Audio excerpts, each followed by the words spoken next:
نحمده ونصلي على رسول الكريم اما بعد فاعوذ باللہ من الشیطان الرجیم۔ سٹیج پر بیٹھے ہوئے میرے انتہائی قابل احترام مہمان بھائی، پاکستان پیپل پارٹی پنجاب کے صدر چودھری قمر زمان کائرہ صاحب، میرے بھائی چودھری جعفر اقبال صاحب SMNA، میاں طارق محمود صاحب، نواب زادہ طاہر الملک صاحب، میجر معین صاحب، چودھری ذوالفقار متا صاحب، راجہ محمد اسلم صاحب، جاوید بٹ صاحب،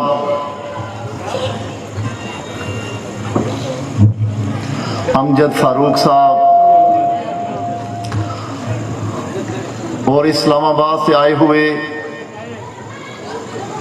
میرے بڑے بھائی دوست ڈاکٹر طارق فضل صاحب اور ان کے جتنے رفقاء ہیں، اور پنڈال میں بیٹھے ہوئے میرے تمام بزرگ بھائی، نوجوان ساتھی، بچے، میں سب کی خدمت میں سلام عرض کرتا ہوں۔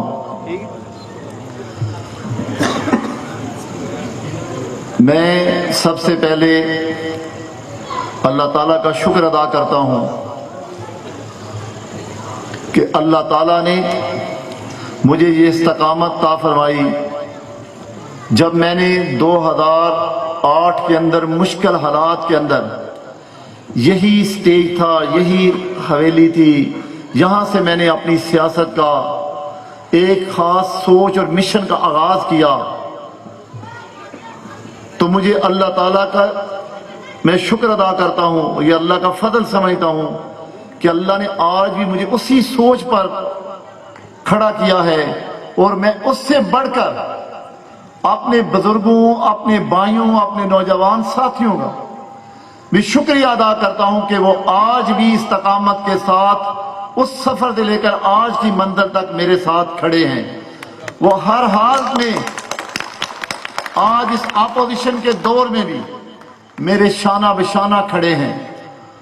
آج اللہ رب العزت نے مجھے جو عزت عطا کی، جس مقام پہ میں کھڑا ہوں، وہ میرے انہی بزرگوں، انہی بھائیوں، انہی نوجوانوں، انہی میری ماؤں، بہنوں، بیٹیوں کے فیصلے کی وجہ سے میں آج یہاں پر کھڑا ہوں، اور اللہ تعالیٰ کا یہ شکر ادا کرتا ہوں کہ آج بھی ہم اس حق والے راستے پر کٹھے ہیں۔ دو چیزیں تین سمجھانا چاہتا ہوں۔ سیاست جب سے پاکستان بنا ہے، اور جب یہ نہیں بنا تھا، جب انگریز کی حکومت تھی، جب انگریز قابض تھا، سیاست تب بھی ہو رہی تھی۔ آپ کئی فیملیوں سے پوچھیں، جب میں پارلیمنٹ میں بیٹھتا ہوں تو کئی لوگ بتاتے ہیں کہ میرے والد، میرے دادا، نانا وہ پارٹیشن سے پہلے کانگریس سے MLA تھے۔ کوئی کہتا ہے کہ میرے نانا منسٹر تھے۔ آج بھی 73 سال ہو گئے، ہم یہ سمجھتے ہیں کہ پاکستان ایک آزاد ملک بن گیا ہے، اور وہاں پر سیاست کا نظام رواں دواں ہے۔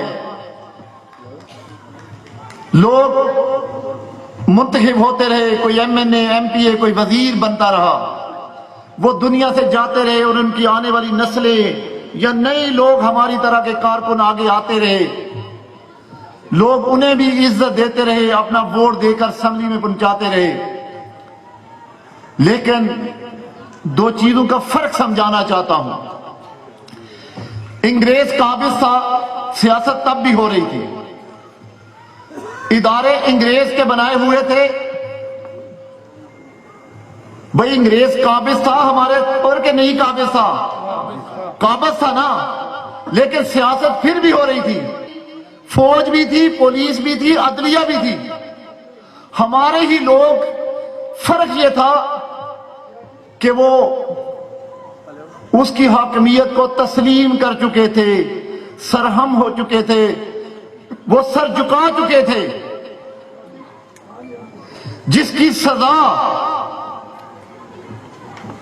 ہم بھگتے رہے اور پھر ایک تقسیم ہوئی جس میں ہم یہ اللہ کا شکر ادا کرتے ہیں بھئی کہ ہمیں آزاد ملک مل گیا، مسلمانوں کو ایک آزاد ریاست کا تصور دے دیا گیا، پاکستان ایک آزاد سلطنت بن گیا۔ غور و فکر کرے، پاکستان جب وجود میں آیا تو یہ کہاں سے شروع ہوتا تھا؟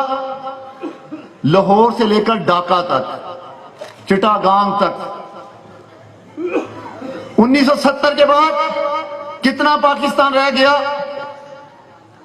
کراچی سے لے کر لاہور تک۔ باقی کا کدھر گیا؟ ایک نیا ملک بن گیا، ایک نیا ملک کو وجود مل گیا، کیا اسے کہتے ہیں؟ بنگلہ دیش۔ کسی بزرگ نے، کسی نوجوان نے یہ پوچھا آج تک کسی حکمران نے، کسی کالم نگار نے، کسی ٹی وی کے اندر بیٹھے ہوئے اینکر نے یہ کہا کہ کیوں نہیں اس پہ کمیشن بنا؟ جب پاکستان دو لفظ ہوا تو کسی کی تو غلطی تھی۔ 90,000 کے قریب ہماری افواج گرفتار ہوئی، کسی کی غلطی تھی؟ کیا اس پہ کوئی فیصلہ ہوا؟ کسی کو سزا جزا ہوئی؟ نہیں۔ میں جب مغرب کی نماز سے پہلے اسٹیج پر آیا تو میں غور کر رہا ہوں کہ میلے کا سما ہے۔ اللہ کا شکر ہے کہ اپوزیشن کے دور میں بھی میرے بزرگ، میرے بھائی، میرے نوجوان میرے ساتھ کھڑے ہیں۔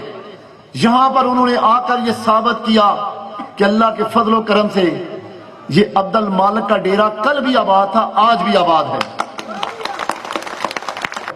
اگر آپ پاکستان کے اندر، اس آزاد ریاست کے اندر آزادی کا کنسپٹ چاہتے ہیں، آپ قانون اور آئین کی حکمرانی چاہتے ہیں، آپ چاہتے ہیں کہ آپ کے ووٹ کو عزت ملے، آپ کے ووٹ کے ذریعے سے ہی حکومت بنے، آپ کی ووٹ کے ذریعے سے ہی آپ کی بچوں کی قسمت کا فیصلہ ہو، تو پھر سیاست سے بھی محبت اسی طرح کرنی پڑے گی۔ اپنے سیاسی رہنماؤں کو بھی وہی اپنے دل کے اندر جگہ اور عزت دینی پڑے گی۔ یہ خاضری والی، تصویر والی دنیا سے نکلیں گے تو ہم منزل مقصود تک پہنچیں گے، ورنہ نہیں۔ میں بھی دنیا چھوڑوں گا، قبرستان چلا جاؤں گا، کبھی مجھے یہ بتائیں، کبھی آپ نے ایمانداری سے بتائیں، کبھی آپ اپنے علاقے کے M P, M N A, M L A, کوئی جو منسٹر دنیا سے چلے گئے، کبھی کوئی سیاسی کارکن کو ان کی قبر پہ فاتحہ جا کے پڑھتے دیکھا ہے؟ میں نے اپنی زندگی میں نہیں دیکھا۔ کہ بھی نوابزادہ نصر اللہ کی قبر پہ کوئی سیاسی کارکن گیا گھر سے کہ انہوں نے جمہوریت کے لیے جدوجہد کی، اس نظام کے لیے جدوجہد کی کہ ہم وہاں پہ جائیں تعزیت کے لیے؟ سمجھانا یہ چاہتا ہوں، یہ آنے جانے والا معاملہ ختم کریں۔ اگر آگے ہیں عقیدت کی نظر سے آئیں اور پھر عقیدت کی وجہ سے ہی واپس جائیں۔ جب تک آپ کو کوئی چیز مل نہ جائے، آپ کو کوئی گر مل نہ جائے، آپ کو یہ نظام بدلنے کا سلیقہ نہ مل جائے۔ بتانا یہ چاہ رہا تھا، شیخ مجیب الرحمان کی تقریر سنیں۔ 300 سیٹوں میں سے 160 سیٹیں شیخ مجیب الرحمان جو بنگلہ دیش عوامی و مسلم لیگ تھی اس کا صدر تھا، اس کو کتنی سیٹیں لوگوں نے دی؟ 160۔ جب اس کی توہین ہوئی، اسے حکومت نہ بنانے دی گئی، تو کیا ہوا کہ بنگلہ دیش لگ ریاست بن گیا، بنگلہ دیش ٹوٹ گیا۔ لیکن کوئی حکمران آج تک یہ جرت نہیں کر سکا کہ اس پہ کمیشن بنائے کہ بنگلہ دیش کیوں ٹوٹا، اس کے ذمہ دار کون تھے؟ وہ 90,000 جو ہماری سپاہ گرفتار ہوئی، جو ہمارے لوگ وہاں شہید ہوئے، ان کا کون ذمہ دار تھا؟ اس وقت ملک میں کون سا نظام تھا؟ وہ جو مارشل لا تھا جس نے آئین توڑ کے حکومت بنائی تھی، پھر اس کے متعلق کوئی سزا جزا کا فیصلہ کوئی کیا جاتا. عوام سڑکوں میں نکلتی کہ بھائی آپ نے ہمارے آدھے حصے کو کیوں تقسیم کیا. بتانا یہ چاہتا ہوں آج بھی اس بچے ہوئے پاکستان میں غرداری کے فتوے دیے جا رہے ہیں. یہ غرداری کے پرچے آج نواز شریف یا اس کی پارٹی پر نہیں درج ہوئے. تاریخ اٹھائیں. حسین سہروردی شہید، مادر ملت فاطمہ جنا، لیاقت علی خان کو گولی، ذوالفقار علی بھٹو کو پھانسی، بے نظیر کو بم بلاسٹ، نواز شریف کو جلا وطنی. یہ بار بار سزائیں سیاست دانوں کو ہوئی جنہوں نے آئین توڑا، اس ملک کے بچوں کو، لاکھوں بچوں کو افغان جہاد میں قربان کرا دیا. کسی عامر ڈکٹیٹر کو کوئی سزا جزا نہیں ہوئی، مقدمہ نہیں چلا. مشرف نے مسلمانوں کو خون میں نہلا دیا. اسلام آباد کے اندر لال مسجد کی بچیوں کو خون میں نہلا دیا. اسے کے خلاف صرف آرٹیکل 6 کا ایک مقدمہ چلا، عدالت نے سزا دی. پھر پتا چلا، ٹی وی دیکھتے ہیں نا، شعور ہے نا، وہ عدالت ہوا میں اڑا دی گئی. وہ مفروری کے عالم میں ہی سزا ہوئی، مفروری کے عالم میں ہی سزا ختم کر دی گئی. کوئی طاقت ہے نا، کوئی طاقت ہے جو یہ سارے کام کر رہی ہے. کوئی طاقت ہے جو اس نشئی کو آپ کا وزیر اعظم بناتی ہے. اپنی ایمانداری سے بتائیں کہ یہ الیکشن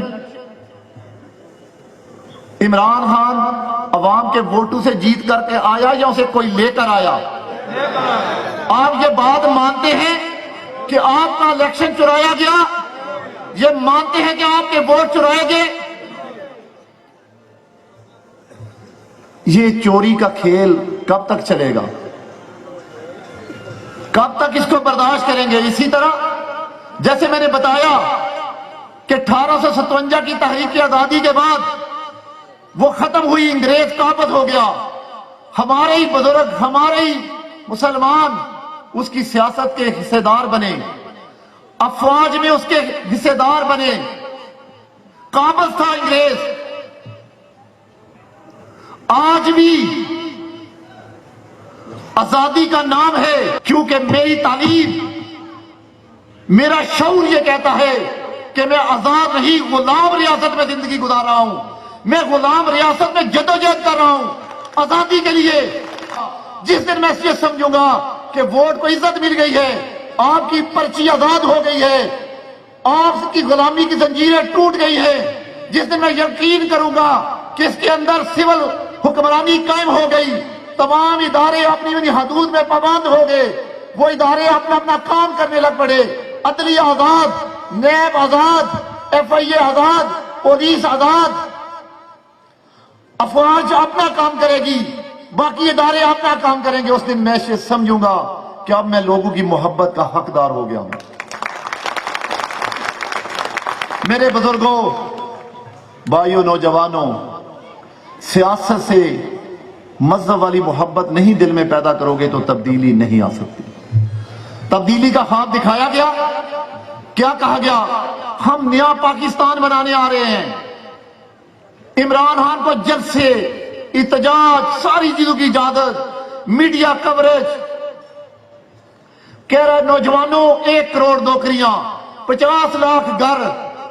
آپ مجھے ہاتھ رکھ کے کہیں، آج کا مزدور، آج کا ریڑھی والا، آج کا کسان، آج کا تاجر، آج کا فیکٹری والا، کوئی آدمی اس وقت خوشحال زندگی گزار رہا ہے؟ اپنی ایمانداری سے بتائیں، کوئی خوشحال زندگی گزار رہا ہے؟ کوئی اسکولوں کی فیسیں دے پا رہا ہے؟ بجلی کے بل ادا کر پا رہا ہے؟ زندگی تنگ ہو گئی. ڈالر 170 روپے پہ چلا گیا. آٹا چینی کے ریٹ ڈبل ہو گئے. چوری ہو گئی آٹا اور چینی. دوائیں چوری ہو گئی. 300 گنا دوائیوں کے ریٹ بڑھ گئے. کوئی احتساب کرنے والا ہے؟ مجھے یاد ہے کہ مسلم لیگ کی گورنمنٹ میں گروتھ ریٹ 5.8 پر تھی، تو ایک ٹویٹ آیا، ایک سرکاری ٹویٹ آیا کہ حکومت اپنی معیشت پر توجہ دے۔ آج پلس مائنس ہو گئی، گروتھ ریٹ مائنس ہو گئی، اور آج کیا ٹویٹ آ رہا ہے کہ ہم حکومت کے ساتھ کھڑے ہیں۔ اگر بھائی آپ متنازع بنائیں گے اپنے آپ کو، شیخ رشید جیسے ترجمان اگر آپ کی بدنامی کا باعث بنیں گے، تو پھر ساری توقعات ہم سے ہی رکھتے ہیں، یہ عزت ہم نے ہی کرنی ہے۔ آپ جو چاہیں کریں، نہیں بس کر دیں۔ خدا را، میں ایک محب وطن پاکستانی ہونے کے ناطے، میں ایک سیاسی کارکن ہونے کے ناطے یہ تمام اداروں سے درخواست کرتا ہوں، بس کر لیں، اب بس ہو کر لیں۔ 73 سال آپ نے اپنے انام کو پروان چڑھایا، آپ نے ہر طرح کے اس سیاست کے ساتھ کھیل کھیلے، اب بس کر دیں۔ اب لوگوں کو اپنی آزادی سے جینے کا حق دے دیں، لوگوں کو ووٹ کی، لوگوں کی عزت دلا دیں، لوگوں کو وہی ووٹ ڈالے صندوق میں جو رزلٹ نکلے۔ یہ RTS بند نہ ہو، پولنگ ایجنٹوں کو باہر نہ نکال دیا جائے، یہ ووٹ چوری کرنے والا کام بند کر دیں۔ خدا را، آپ نے پنجاب میں ہمارا مینڈیٹ چھینا، بھائی چھینا یا نہیں چھینا؟ ہم جیتے تھے نا پنجاب میں، ہماری حکومت چھین کے کسی اور کو دے دی گئی۔ نواز شریف نے پھر بھی برداشت کیا، سیاستدانوں نے پھر بھی برداشت کیا۔ آپ کا نالائق پھر ناکام ہو گیا۔ اب 2.5 سال میں ناکامی انتہا کو پہنچ گئی، ناکامی انتہا کو پہنچ گئی، لوگوں کا جینا حرام ہو گیا۔ اب بھی نواز شریف نہ بولے تو کیا آپ کی غلامی میں سر جھکا دے؟ اب نواز شریف کو ایسے نہیں جانے دیں گے۔ وہ وزیر اعظم جو اس ملک کو ایٹمی قوت بناتا ہے، اس کا دفاع کو ناقابل تحقیر بناتا ہے، جو آپ کی ایئر فورس کو طاقتور کرتا ہے، وہ نواز شریف جو موٹر ویو کے جال بچھاتا ہے، دیہاتوں تک کارپیٹ روڈیں، یونیورسٹی جو کچھ کیا یہاں پر، کیا یہ میری کارکردگی تھی یا حکومت کی تھی؟ یہ جتنی کارپیٹ روڈیں بنی، کالج بنے، گراؤنڈ بنے، یہ سب کچھ میری نہیں، میری حکومت کی کارکردگی تھی۔ میں نے مسائل لے کر گیا، اس مسائل کے لیے فنڈ حکومت نے دیے، وہ حکومت اچھی چل رہی تھی تو یہ کام ہو رہے تھے۔ میرے بزرگوں، سیاست سے مذہب کی طرح محبت کرو۔ اگر نہیں کرو گے، پنجاب کے رہنے والوں، میں وفاق کا حامی ہوں، پنجاب کا نہیں، لیکن پنجابیوں، اگر تم نہ اب بھی اٹھے، اگر اب بھی تم میں سیاسی شعور بیداری نہ آئی، خدا کی قسم ہم اپنے بچوں کو اس سے بھی بدتر پاکستان دے کر جائیں گے، اس سے بدتر پاکستان دے کر جائیں گے۔ اگر آپ پاکستان کو تعمیر و ترقی کا محور بنانا چاہتے ہیں تو پھر اس لیڈر کی عزت کرو جو سی پیک لے کر آیا، اکانومی کو بہتر کیا، اس ملک کی خدمت کی۔ آخر پہ کیا ہو گیا کہ اس کی تقریر ٹی وی نہیں دکھا سکتا، وہ اس کے خلاف غداری کے مقدمے، کیونکہ اس نے صرف یہ بتایا کہ الیکشن کیسے چوری ہوا۔ یہی جرم ہے نواز شریف کا یا کوئی اور ہے؟ آج آپ کو اس لیے بلایا، ڈیموکریٹ لائنس بنا تمام سیاسی جماعتوں کا، کہ ہم سب نے مل کے اس نظام کے لیے اپنی پرامن جد و جہد کرنی ہے۔ ہم سیاسی کارکن ہیں، ہماری زبان بندی بند ہو سکتی ہے، آئین ہمیں اجازت دیتا ہے کہ ہم جلسے کریں، اپنا موقف بیان کریں، حکومت پہ، نالائقوں پہ، ناہلوں پہ تنقید کریں، یہ ہمارا آئین ہمیں اجازت دیتا ہے یا نہیں دیتا؟ اگر اس پہ بھی زبان بندی ہو جائے تو اپنا رونا کہاں جا کے رو گے؟ کہاں جائیں گے ہم؟ کس کا دروازہ کھٹکائیں گے ہم؟ میرے بزرگوں، بھائیوں، نوجوانوں، آج جس طرح یہاں پر آئے ہو، مجھ سے وعدہ کرو کہ 16 کو اسی طرح گجرانوالہ چلو گے؟ چلو گے؟ دل سے وعدہ کرو، دل سے ہاتھ اٹھا کر وعدہ کرو کہ نواز شریف کے ساتھ کھڑے رہو گے۔ فوج کے ساتھ کھڑے رہو گے, جمہوریت کے ساتھ کھڑے رہو گے, اس ملک کے اندر سول سپرمیسی کے ساتھ کھڑے رہو گے, گجرانوالہ چلو گے, وعدہ کرو, کھڑے ہو کر وعدہ کرو مجھ سے کہ لبیک کہو گے, کھڑے رہو گے میرے ساتھ. اگر ہم نکلے تو آپ میرے ساتھ نکلو گے میرے ساتھ, چلو گے گجرانوالہ, اس وقت تک چلو گے جب تک اسلام آباد سے یہ نالائق اور ناہل ٹولہ ہم اقتدار کے والوں سے باہر نہیں پھینک دیتے, جب تک اس نالائق, اس نشئی کو, اس بد کردار کو ہم ایوان سے باہر نہیں پھینک دیتے, ہم چین سے نہیں بیٹھیں گے.